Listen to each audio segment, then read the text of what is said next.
What's up, everybody, and welcome to Weekday Wagers live on our Weekday Wagers YouTube channel. If you're watching this on social media, thank you. But come hang out over our YouTube channel where you can be a part of the fam, or you can be baller status level, and you can ask your questions here, as well as honestly just share your thoughts on what we're talking about today. And it is all about Major League Baseball. We have a lot of plays. We also have some plays from Canada that you know who's bringing it, and that's Mark. He's got some Canadian Football League, and so he'll have all of those. We have the six-pack of plays, and throughout the middle of the show, in about probably 20 minutes, we'll get to breaking down the AFC the AFC South, and then the NFC South. So we're doing both South divisions today within the NFL. We're going to get through these fairly quickly, but we're going to talk about who might be the best quarterback in the division, the best offensive player. Today, we're going to bring out a special X factor kind of question with what is the best wide receiver trio from the wide receivers within these divisions. And so I'm curious what our thoughts are from our guys. We'll also pick our winner and see who we think might actually bring home the division championship. And as always, we end the show with our chance to shoot our shot. It's your chance to shoot your shot as well. Go ahead and put in your play of plus 1,000 or more. It can be a parlay up to 4. We have some fun ones today that we'll get to, but it has to be plus 1,000. You can put them in the chat. The chat's already popping, but let's go ahead and pop over to our guys that are waiting in the wings. Mark Wallace, how are you, good sir? Dude, I am doing great, DG. Robbie, great to see you. I am having a fantastic, it started last night.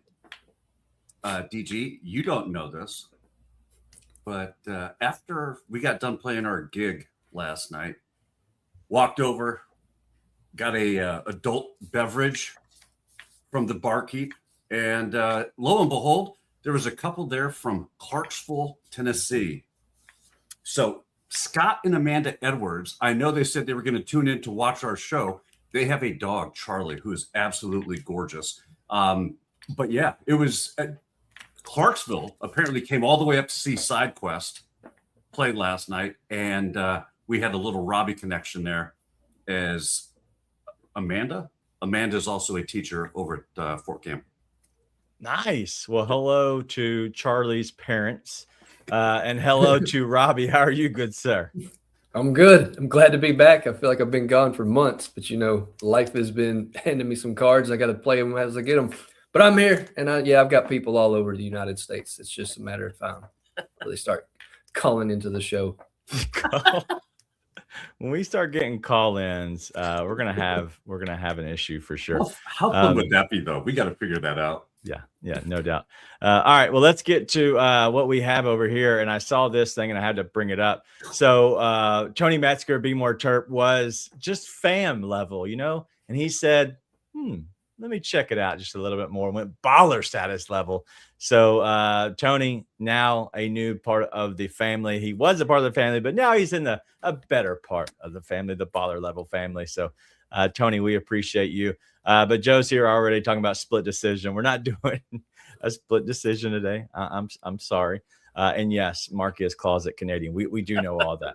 All right. Well, let's get to what we have going on today. And I know that there is some Major League Baseball that's happening, but we're also getting closer to the trade deadline. And so I'm curious what happens now. Mark, I don't know if you saw this today, but I believe Casey Mize was supposed to pitch today for, I think it was Detroit, right? Detroit. Yes. And all of a sudden he gets a late scratch, and now they're going to more of the bullpen game. What do you make of that? It seems to be there's some smoke around Mr. Casey Mize when the trade deadline. First of all, I can't believe that they would pull this BS on me after I submitted my NRFI video this morning, because Mize was one of the guys I was banking on. And to be honest, we're seeing a lot of that, right?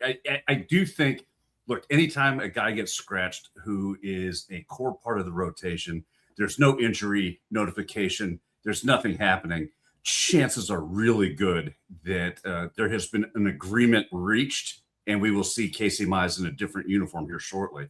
Also, I know, Tariq Skubal is also a name that is being bounced around, and they are shopping. And it was great to see him get a standing ovation in his last outing, which quite possibly could have been the last that we saw him in in that uniform. Wow. Rob, what do you make of this trade deadline and maybe some Casey Mize movement? Yeah, this is Detroit just packing it in, going to get rid of Mize and Scooble. Just forget about it. Who cares at this point of the season? If I'm a Detroit fan, I'm pissed because you've got two pretty solid pitchers, and now you're going to probably deal both of them.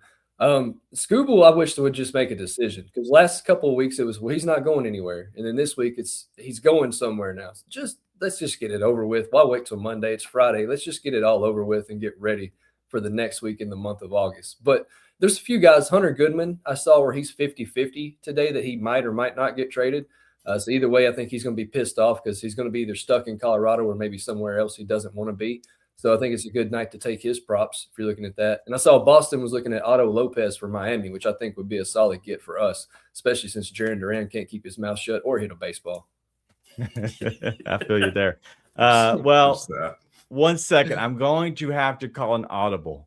My phone is blowing up. I need to take care of some actual business. And so, Mark, I know that we are not planning for this, but I'm going to have to dip for a second. It might be 5 minutes. It could be 10 minutes. Either way, eventually get to the plays. I can come back and give my plays.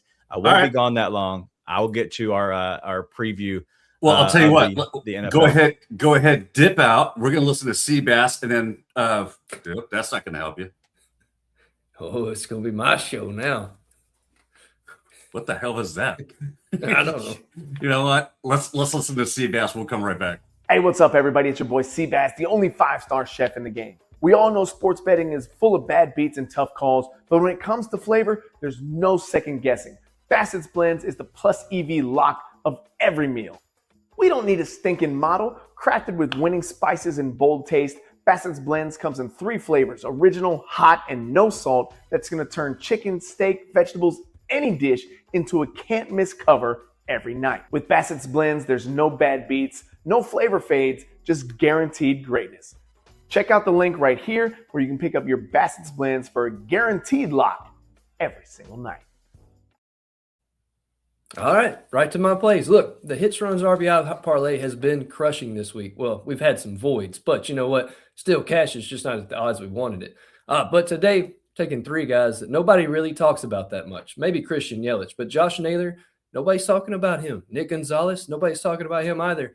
But you should be, because we're looking at these guys' stats. Christian Yelich has cleared his hits, runs, and RBI prop in 17 of his last 20 games, going up against Ryan Johnson tonight, who struggles against left-handed batters, surrendering a 292, a 377 WOBA, and a 510 slug with a 1.54 whip. Yelich is averaging almost 5 plate appearances a game. So you know he's going to be in the game. You know he's going to see some action. I think he at least gets us 1 tonight. Then Josh Naylor, I can't believe I'm actually finally putting him on this list, but he's cleared a hits, runs, and RBI prop in 19 of his last 20 games. He's a perfect 5 for 5 overall in his last 5. Going up against Zebby Matthews, he is 0-2 versus Zebby, but that was in 2024. A lot has changed since then, and so has Zebby, because he's allowing a 273, a 352 WOBA, and a 150 whip. Naylor keeps the ball in play with an elite 12% strikeout rate against righties. I think he at least gets us 1 tonight. And then one of my favorites tonight is Nick Gonzalez of the Pittsburgh Pirates. Everybody's talking about Lau and Reynolds and Valdez, but Nick Gonzalez has quietly been doing his part. He's on a 10-game hit streak for this prop, clearing, at least 1+ hits, runs, and RBI in 10 of his last 10 games, and in 18 of his last 20. He's batting .333 with a 446 slug against right-handed pitching, facing off against Hunter Green, who, like Miss Kim said, may be on his last leg in Cincinnati tonight. He's not played a ton this season, but when he has, he's allowed 2 home runs per 9 innings to right-handed batters, which is also a 297 batting average to them as well. I think he at least gets us 1. Put all 3 of these guys together for a nice plus 134.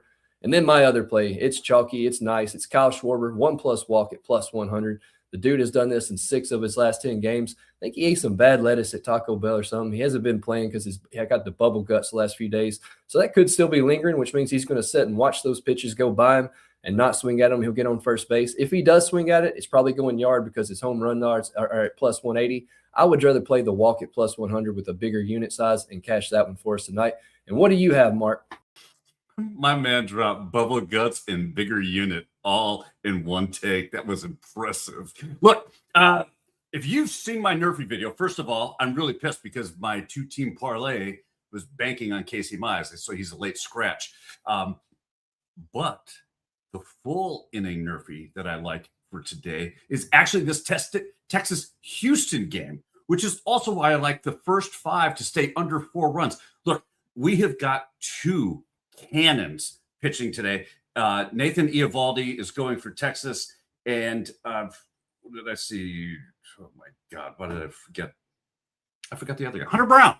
Hunter Brown is pitching for the other side. So look, long story short, I don't think they're going to score a run in the first inning, which means we only need 4 more innings for them to get through to allow nothing over 4 runs. And I like the push insurance that we get at the even 4. And then we are going to the WNBA. Why? Because some like it hot. And listen, the fever and the fire, both of them are hot, just by definition. I love this spot to go over. Indiana has been on fire lately. They've been averaging 97 points in their last 3 games. Portland, look, they're an expansion team, but they can absolutely run with the big dogs. They're not afraid to push tempo and to keep just firing away from 3. I love this spot for both of them to really push the score up and get well over. I see this thing going into the 190s, if not both of them breaking triple digits. Robbie, first of all, your Valkyries are doing great, by the way. Yeah, still killing it. Yeah, still killing it. 100%.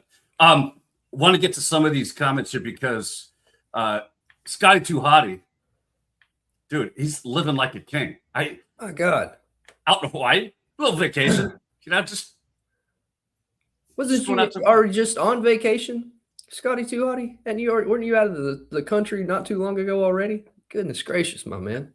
Well, listen, I completely get it though.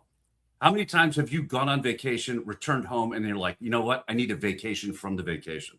Every time, especially now that I'm older. I'm just saying. So I get it. Kudos to you.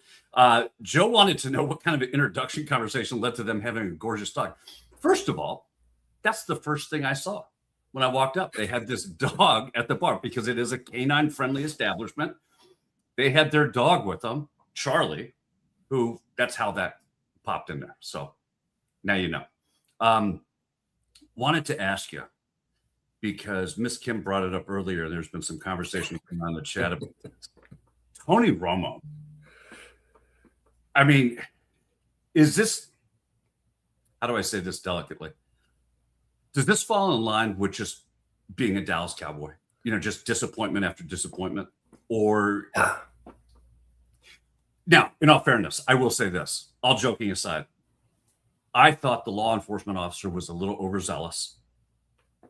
I don't think there was, I haven't seen in any of the TMZ tapes or any of the other releases that we've seen, him being obnoxious or combative or argumentative. Your initial thoughts on this, and why would CBS put him on administrative leave until all this gets figured out? I think they were already out on him. There's been some rumblings. I don't think they were too happy with how he performed last year, which honestly, I like Greg Olson. If I'm being honest, as far as sports players becoming commentators, if you listen to Greg Olson call a game, he's one of the best. I like listening to him. But Romo, I mean, maybe she thought he was being a smart aleck because that's just Romo's dopey face. Like that's just the look he always has. But I thought he was just going to see his grandma and grandpa and get some cookies, even though I think from what I've heard, they're dead. They're not even really alive, but it could be the sauce talking too. Big Cheesy, I got to give him a shout out because he posted an AI generated video of Tony Romo doing the Dak swivel pregame, and he was nailing it. So I was really hoping that was real because if you can nail that, especially as 3 sheets to the wind as Romo was, then you'll be good. But hey, CBS don't want him. I'll happily welcome him back to Dallas to coach the quarterbacks because I mean, he didn't win us a Super Bowl, but I've seen way worse quarterbacks put on that uniform. So free my man Tony Romo. That's, you know what, you and Nate said it too. Free Tony Romo. Listen, I do think it's weird that Tony. Oh, I keep freezing up. That Tony asked for an attorney, or if he could call his attorney, and he was denied that opportunity. Where Tiger Woods literally got a phone call to the president, like, hey, around adult beverages, etc.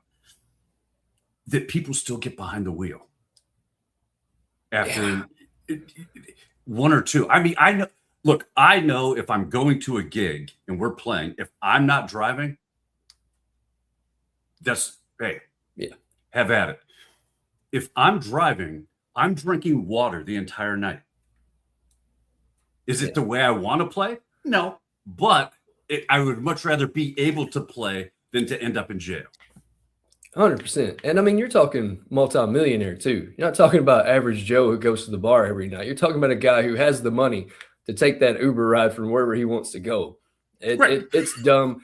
And it may have been a thing too. He was golfing and maybe he had 4 or 5 and he thought he was fine. I don't know. I didn't see the blood alcohol. I didn't look into it that much. I've seen the memes. They've been more fun to watch than the actual video, but who knows? I mean, he was clearly sauced up, and it was funny when he said I was golfing. He had a smirk like, oh, they already know. I was like, man, you gave yourself away as soon as you said I went golfing and you smirked at her.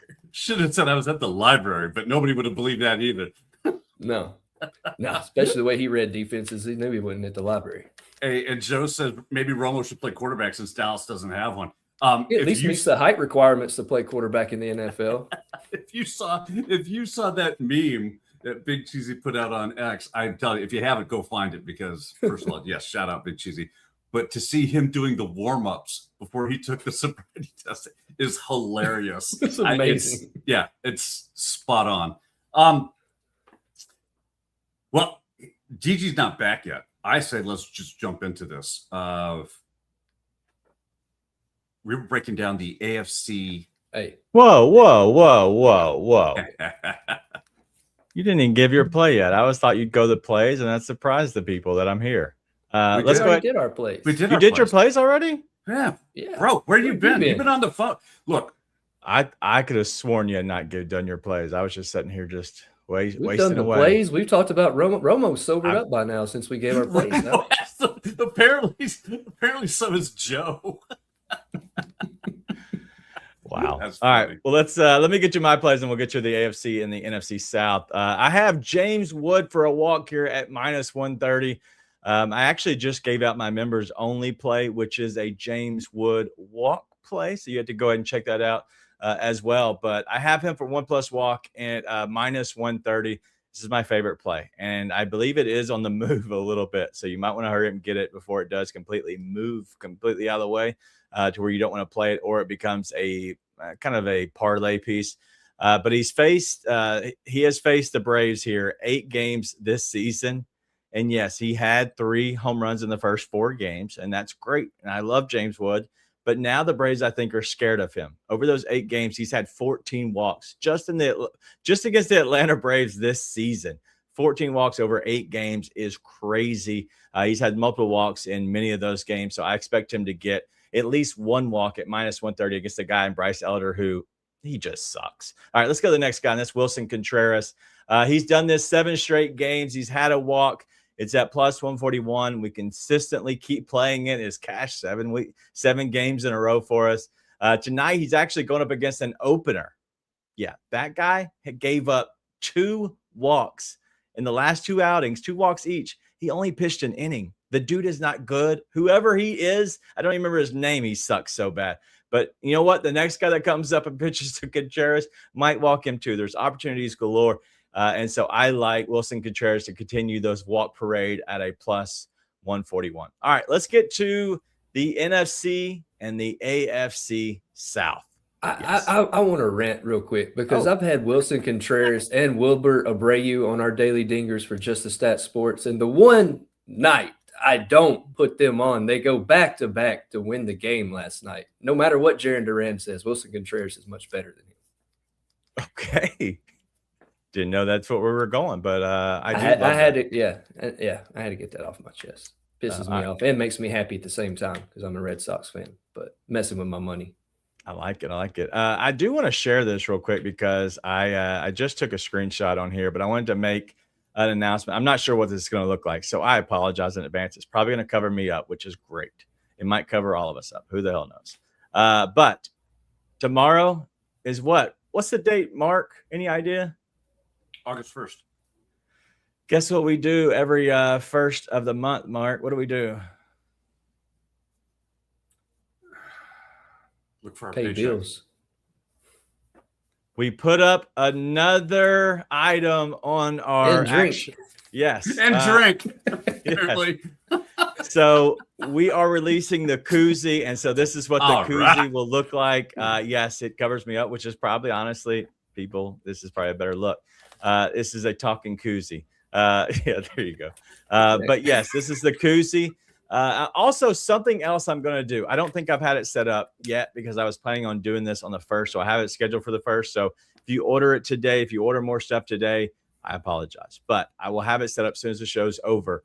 If you, I guess, buy $40 worth of apparel, and in all honesty, I'm going to make it $39.98. The reason is because our shirts are $19.99 each. So just in case you buy 2 shirts that are $19.99, both of those, whatever it is, if you buy $40, $39.98, you'll get a free koozie. And so it'll be automatically applied to your order moving forward. And so we'll throw those in for free.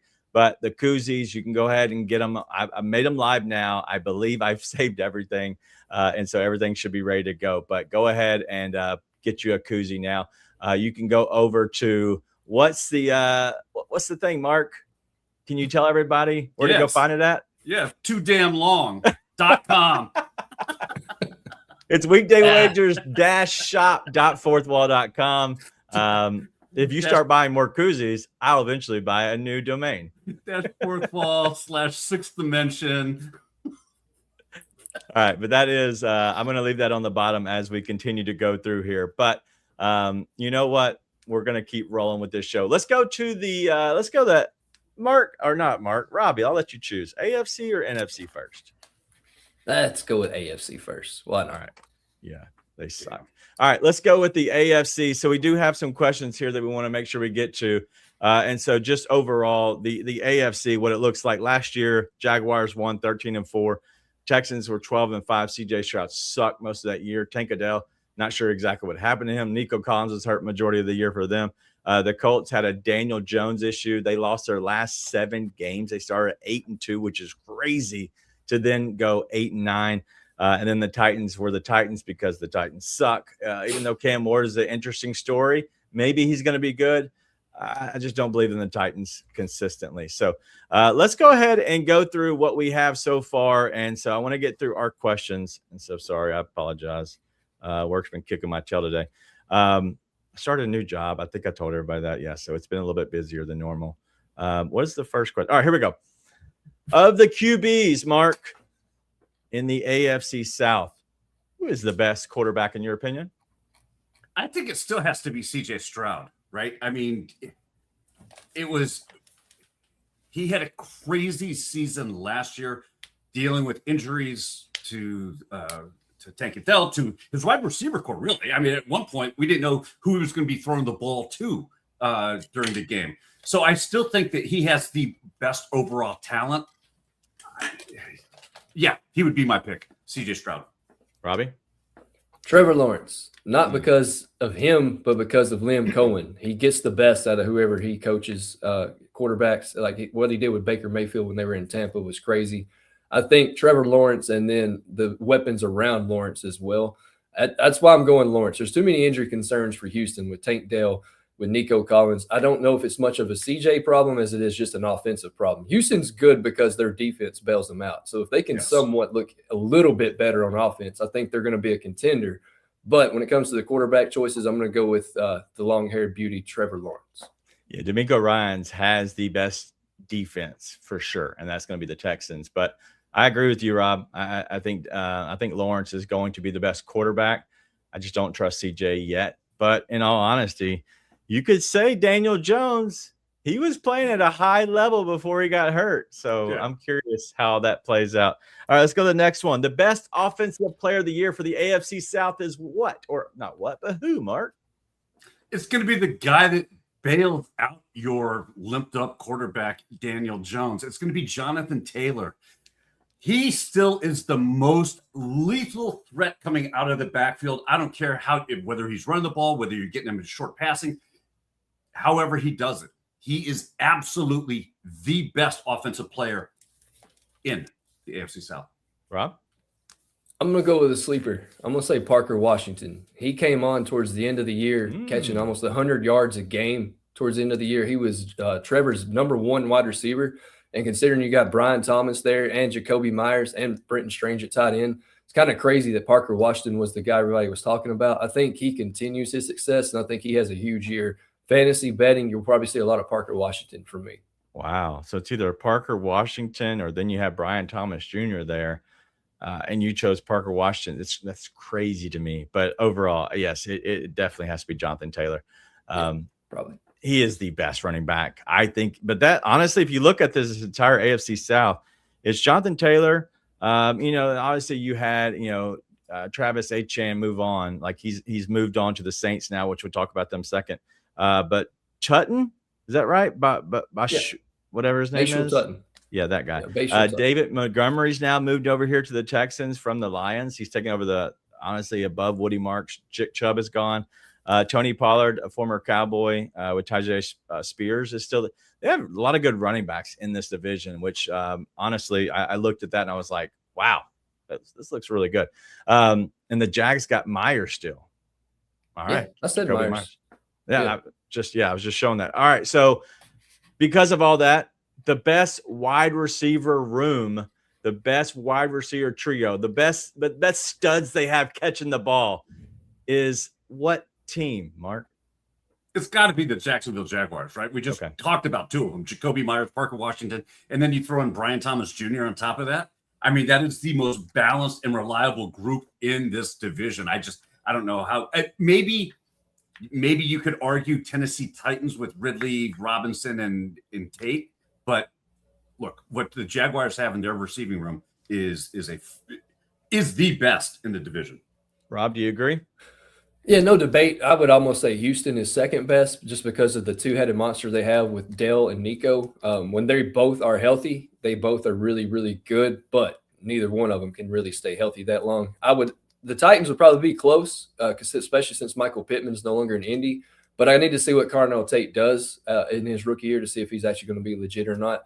Don't think too much of Calvin Ridley. I think he's on the down side of his career. But I think, the Jags, 100%. All right, well, let's go to the next one because I do agree. Let's do this. Whether it's the worst team in the division or your most fraudulent team, a team that everybody loves that honestly is not going to produce and they're going to fall below what everybody else's expectations are. Whichever way you want to go, but explain yourself, Mark. I don't know that you can call them a fraudulent team, other than I think the Tennessee Titans have the highest level of expectation for the worst team out there. So I think, from that sense, they're fraudulent, but everybody's putting these huge expectations on Cam and, the receiver, the offense. To really get things going, their defense sucks. And so, I think that just because you have these high expectations, I don't think they can live up to them. And I think that unfortunately, is fraudulent pressure being put on the Titans right now is what it is. Right. And that's why I spun it that way, because you can say the worst team in the division, or if they are a fraud because they are expected to win the division but won't. So, Rob, which direction are you going? I would say Indianapolis, just based off their 8-2 start last year. I haven't heard a lot of people calling them the division champions or projected, but I think because of what they did last year, some people may have that in the back of their mind. Again, you lost Michael Pittman. Danny Dimes, again, can't stay healthy. The offensive line is one of the better ones in the league, so I think JT will still get his, but who are they going to throw to other than Tyler Warren? Be betting a lot of Tyler Warren first quarter over 9.5 yards props, but I will not bet him to go as my first touchdown saloon score. We all know that. I would go Indy just because of what they did last year. And I just think Jacksonville and Houston are both actually pretty decent teams, especially if everybody can stay healthy on Houston. I agree with you, Rob. And I was going down the same list of the departures, and I saw a few names. You said Michael Pittman Jr., but then I saw another one, Kwity Paye. Like he's gone. I believe he went to the Raiders. And then another guy. You know how I love the defenders, the linebackers, and the guys who just are all over the place. Zaire Franklin. They lost him. And I hate the fact that he went to the Green Bay Packers. Like, my God, like how much help does Micah Parsons need in there in Green Bay? Like, it's ridiculous. I thought because Micah Parsons was so good and he was getting paid all this money, he could do it all himself. But instead, they had to go get Zaire Franklin because the tackling machine. That sucks. But that's going to be big for their defense. I think that the Colts are going to be the third best, if not possibly, if Tennessee can rub two sticks together and come up with some wins, they might be able to be okay. But I wanted to. I think it's interesting before you move on. Scotty says that this could be the division that actually the winner of this division has a losing record. Wow, we've seen that before. Right, it was the Seahawks at one and that's point. not a stretch though. Yeah. Wow. All right. Well, let's. I'm gonna go a little off, and I saw this list, and I've been looking at the teams, and so I wanted to give out an award real quick, or a team or a player to watch. You know how much I love kickers. If the best kicker in this division has to be Kaimi Fairbairn. Like, this dude is just like, when we start looking at kickers, Kaimi Fairbairn 2+ field goals made is every game. It's a lock. Like, this guy is automatic. CJ Stroud cannot score a touchdown to save his life through the air. The only way they're getting in is on the ground. So they get stalled out at the 30 and the 20 consistently. Kaimi Fairbairn can hit him down from 55. And so I'm going to give the best kicker in the division, which I started looking at the divisions. Blake Groupie is awesome. Cam Little is great. And Joey Sly, he's not bad. He's a decent kicker. If he's a worse kicker in your division, that's not terrible. So I like that division of kickers for sure.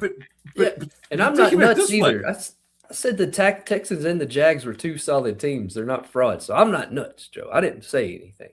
Look, don't put me in with this. To your kicker list, think about that for a second. This division sucks.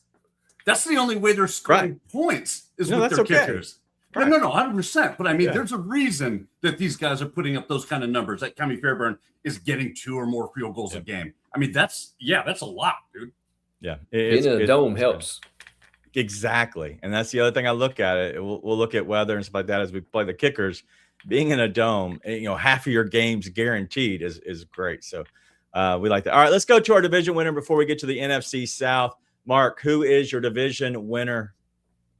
I think the division winner here, boy, it's this caveat, because I think if the Texans can stay healthy, this is Texas' division to lose. Wow. So I will go with that. And this is going against the model at Just Stat Sports, who has the Jaguars ranked 9th overall, Texans ranked 14th. The Jaguars. The Jaguars. Jaguar. What did he say, Rob? Jaguars.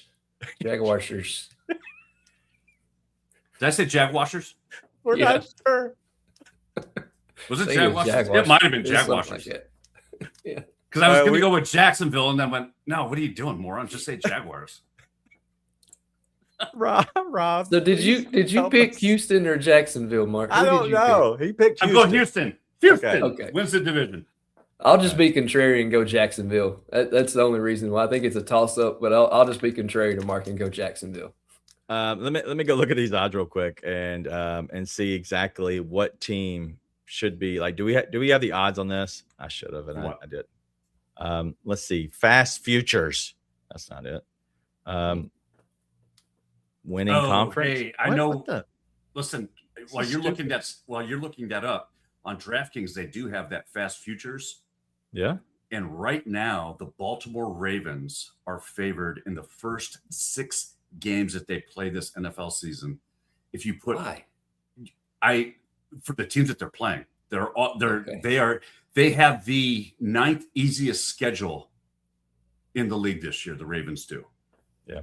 So if you can go ahead and you can play them to win the first 6 games of the season, or 5 games. I'm sorry, first 5 games. I just saw it. 5 games. So they start out at 5-0, which would be the best start that the Ravens ever got off to. Yeah. But it's like a plus 1,400. Wow. Yeah. When we go over that fraud section in AFC North, that's all right. It looks like here the Texans, and I'm looking on DraftKings, Texans are a plus 110 to win the division, followed by the Jags at plus 245, Colts plus 380, and then the Titans at plus 800. So Mark might be on to something, but I do not believe in him just yet. All right, let's go to the NFC South. And Rob, you're going to lead us off in this one. We're talking about the best quarterback in this division. Who do you got? Baker. It's Baker Mayfield, one, because he's consistent, and you got other guys. I mean, Young had a good year last year. He came on towards the end of the year. I'm not really knocking him, but you got Penix and Tua. Who's going to play? They probably both will be injured by week 6 because neither one of them can stay healthy. Tyler Shuck, I'm sorry, I don't buy into the Tyler Shuck hype. I don't believe that much into him. I don't also believe he has anybody to throw to as well. So give me Baker. I know he lost Mike Evans, but the guy's going to be pissed if he doesn't get his contract, and he's always pissed off anyway. So I think it's going to be even better for him in this division. Mark? Yeah, you look at this division from top to bottom and ask yourself this question. Who would you trust throwing the ball and being your quarterback? And the only answer you can come up with is Baker Mayfield.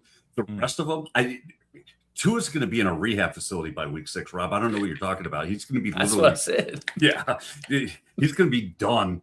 And Penix has shown flashes, but never the consistency. And everybody else, you're banking on some sort of magic to happen for them to have a great season because they don't have either one, they don't have the receiving core, or 2, they don't have the offensive lines to protect them, and they're going to get killed.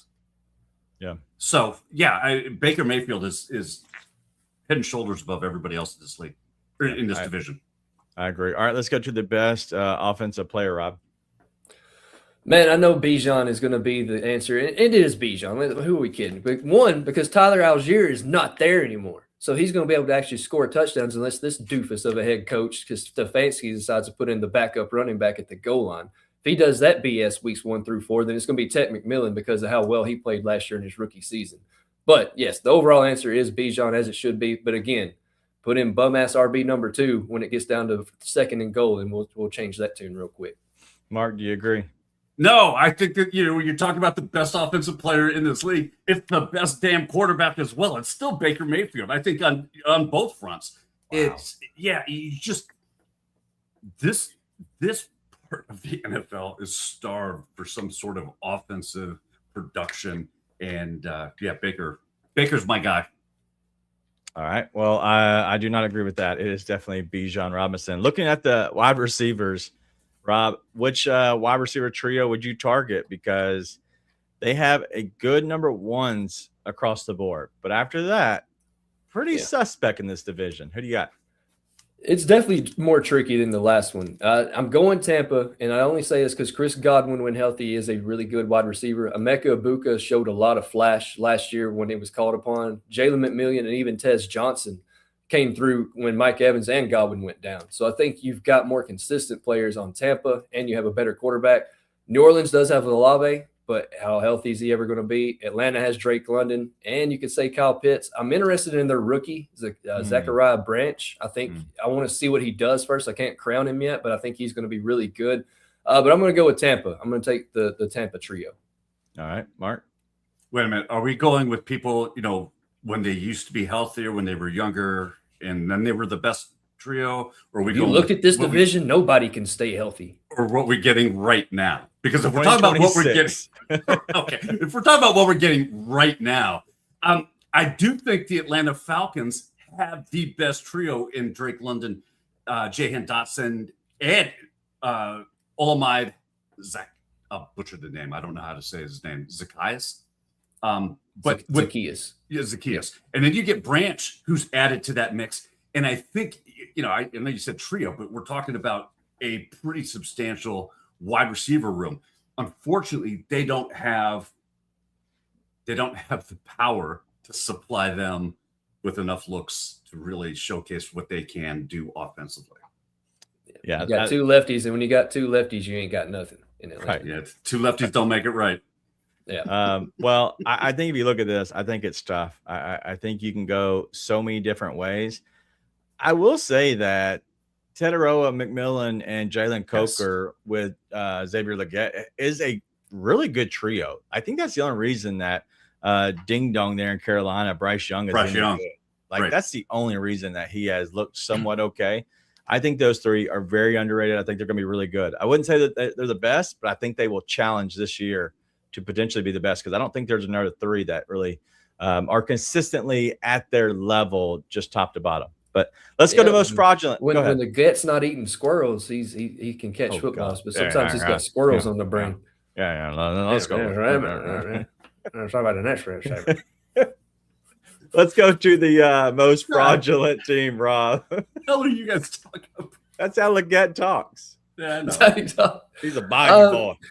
Man, I'm going to stick with Joe. I've heard too much love for the New Orleans Saints, and what the hell have they done to deserve any of this love? You got Alvin Kamara, who's my age, and then you brought in Etienne, or however you want to say his name, from Jacksonville, who's a bum. I don't like him either. Olave can't stay healthy, so I'm going to go with the Saints. I don't know what this Tyler Shuck love is and the love for the Saints, but in a division this bad, you would think they would have a chance, but I still don't think they stand a chance.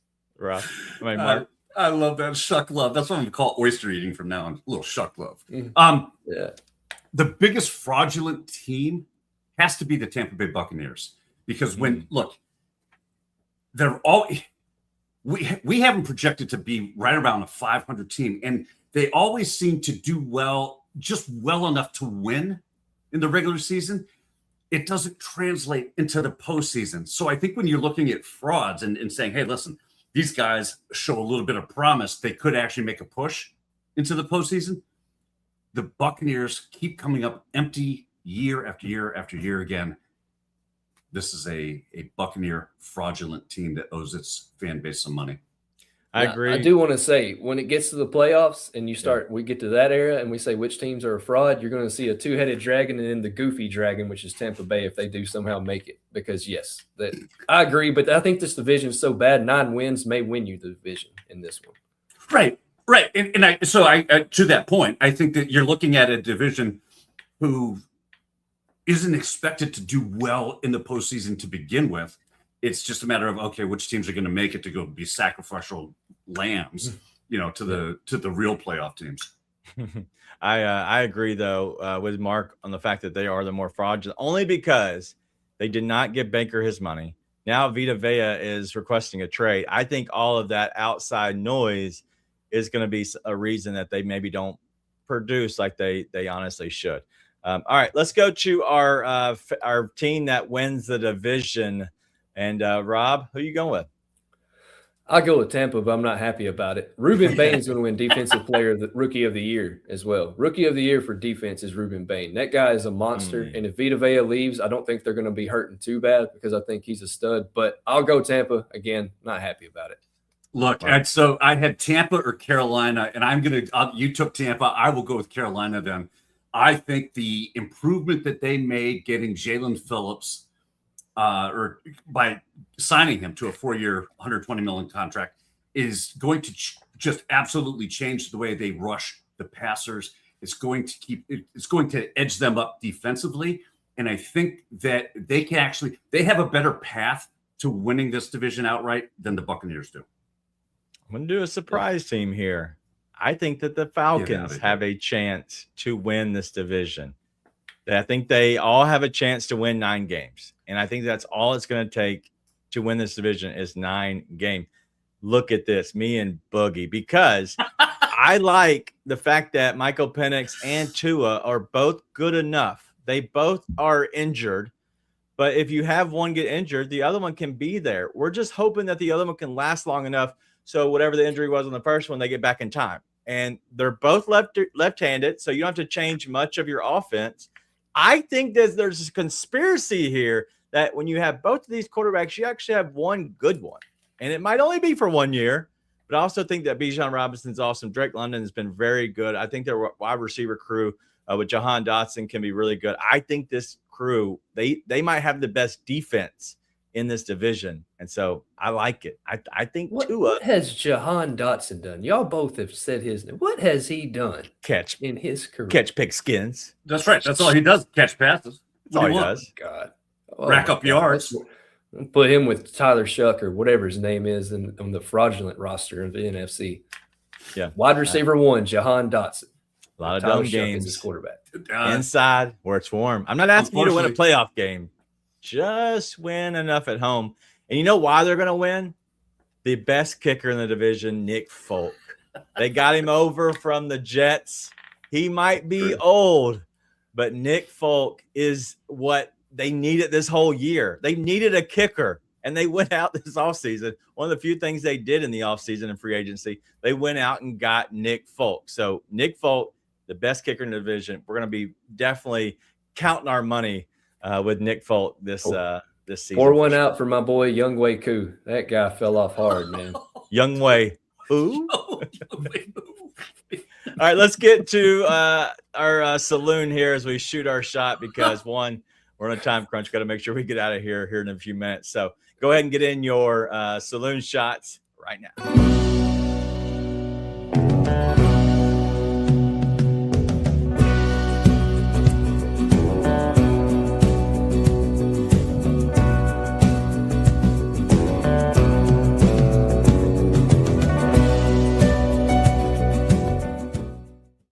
All right, let's get to the saloon and looky what we have here. We have a bunch of mugs. Read them and weep. Mark only has one. Me and Kim share 6. All right, let's go to another guy who is on this list, but he's been on the outside, will always probably be on the outside, and that is not Ask Raph. That is Joe Neuenfeld. He is in the Saloon Hall of Fame because I thought you gave him intro music. I was like, damn. I did too. Yeah, Joe, we had to do something for him because he's the inaugural Saloon member, but we just hurt in our hearts because we know he's never getting in again. So we had to somehow show him some love and put him up a plaque. Others will be coming up with a plaque because I don't think they're ever going to win again. So that's not me. Could be Mark. That's what?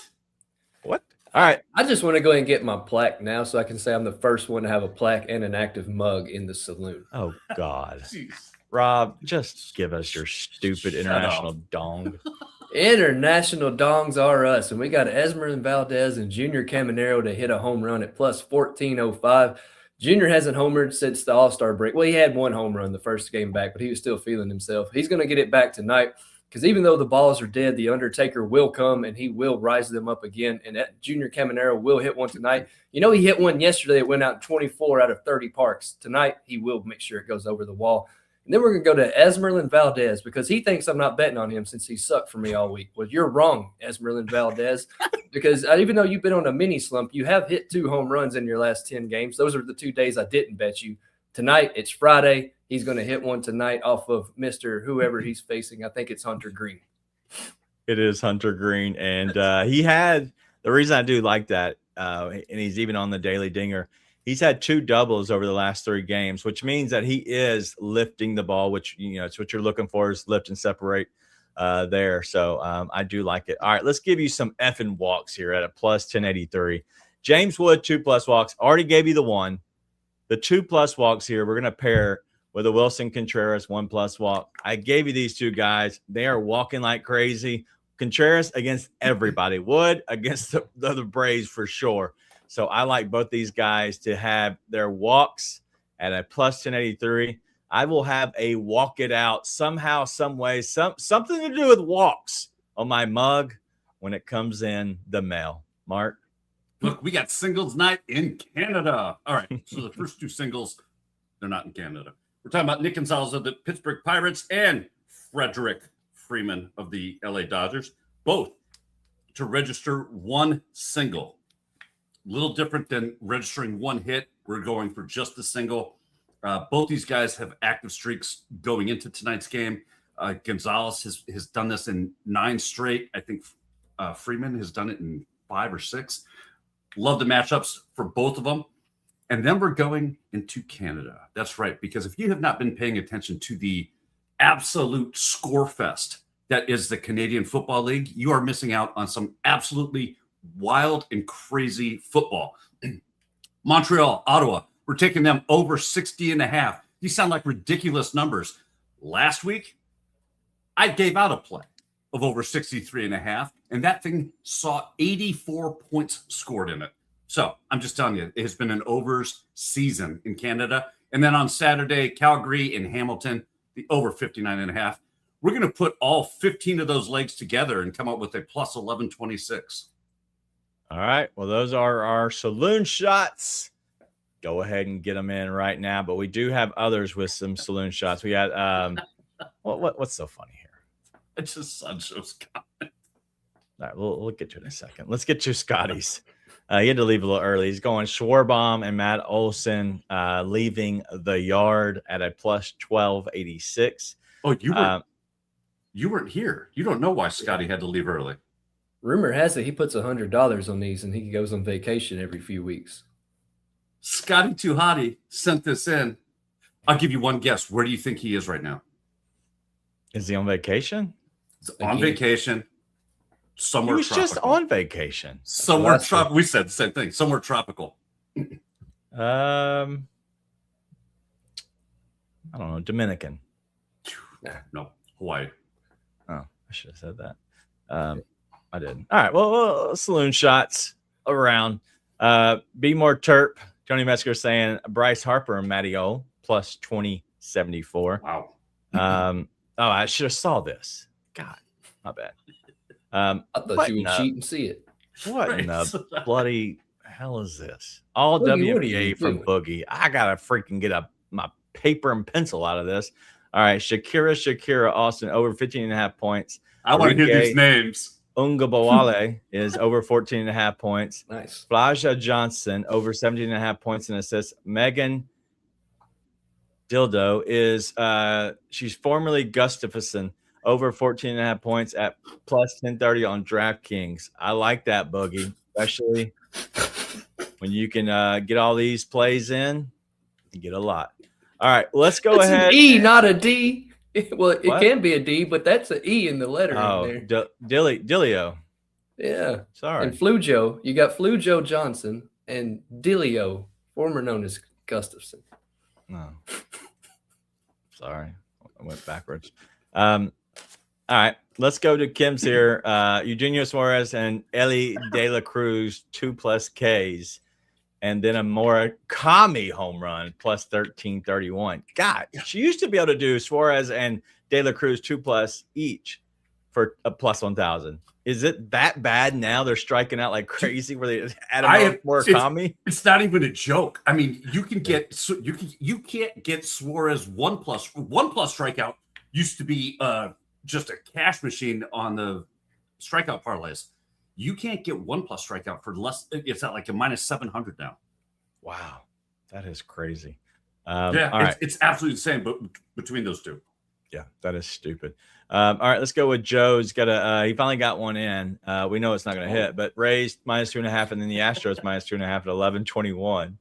I like the Astros tonight. I think they mashed the hell out of. I can't even remember who they're playing, but I'll do like the Astros Texas. tonight. They're playing Texas. Yeah. If they both lose outright, can I get a mug? No. Oh. I'm just asking. I mean, you could always counter that and say that the other teams will win by 2.5. I'm sure that'll give you some good odds. Probably will happen. Last time that happened, Joe, I think he said the Cubs were going to win by like 5, and they lost by like 17 that day. That is true. All right. I do like that. Last saloon shot I see before I get to the comments that are live that I haven't checked. I like that one. Kyle Stowers and Esmeralyn Valdez dong-a-ding dongs at plus 1,600. Nonsense McGee is finally getting in the club. I like that one. In the saloon with his mug. This is my favorite one just because it comes straight for the Daily Dinger. But yes, I do like that one. Stowers and Valdez. Nonsense McGee for show. I think Boogie said we changed her name. I don't think we did. You changed her name. My last show. Who's gonna fire me? I don't know. Who's firing me? I'm not, because nobody will be able to do the videos or make the graphics. So I'm not giving you a mark. Yeah. Mark takes 12 minutes to give us his saloon shot. Yeah. Are you kidding? My saloon shot take was shorter than Robbie's hit. I have to go along. It's 3 players. I've got to talk a little bit. Right. I had 4 legs. I haven't Still been on here shorter. all week. Y'all needed to hear my voice more. Oh, I haven't yeah. been here all week. I forgot about that. I forgot you hadn't been here. Man, Wow. Good show, It's been a good week too. All right, I let's saw. get past that. No, that's all we got. Anybody else, Robbie? Final thoughts? Anything you got? Yeah, I wanted to come hang out with you tomorrow, but Finn's going on school number 4 in 5 years, so I got to go to the open house tomorrow and meet these people face to face so they can get familiar with me. So I'm sure I'll be going up there a lot this year. So can't get that kid in football pads soon enough.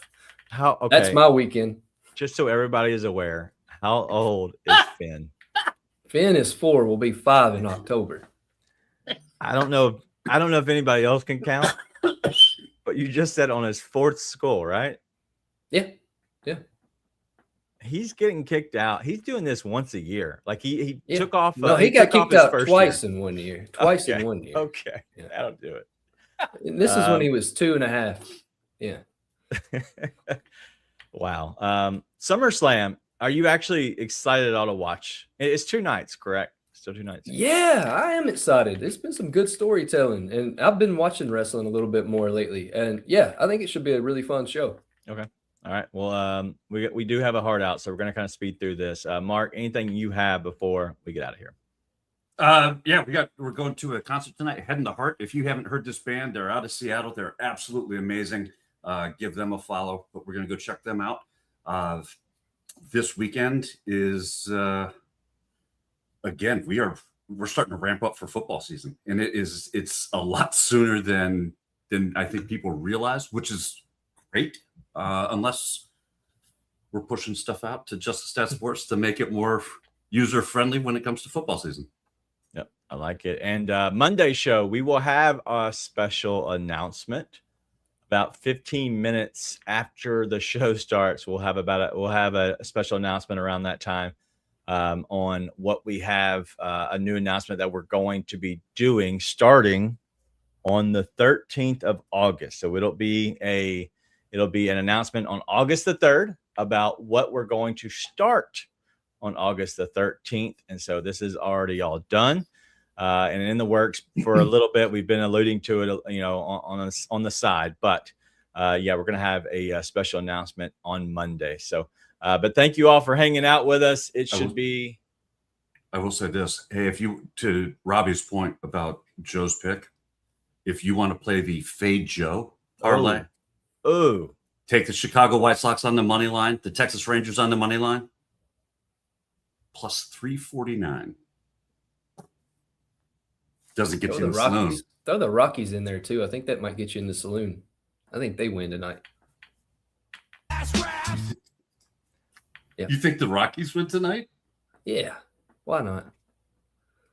They're actually favored to win against Kansas City. No, it's plus they were- 765. Oh, I thought they were wild cards tonight. Okay. I just figured they're all going to be pissed off because they got to be there the next few years. Some guys aren't going to get traded out of that hole.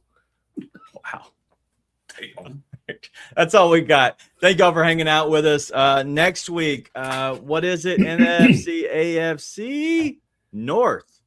Yeah, we had to start with the worst. I mean, Yes. I saw the comments, can we never talk about them again? Well, we have to talk about them. We weren't excited to talk about them, but we got them out of the way first. It gets better, guys. and girls. Absolutely. I mean, The obviously, NFC East will be the last. we're going to hit the pinnacle when we start talking about the Chargers. I mean, let's just talk. We should probably mention them every week. We don't want ratings going down. We'll see everybody Monday. Have a good weekend. There you go.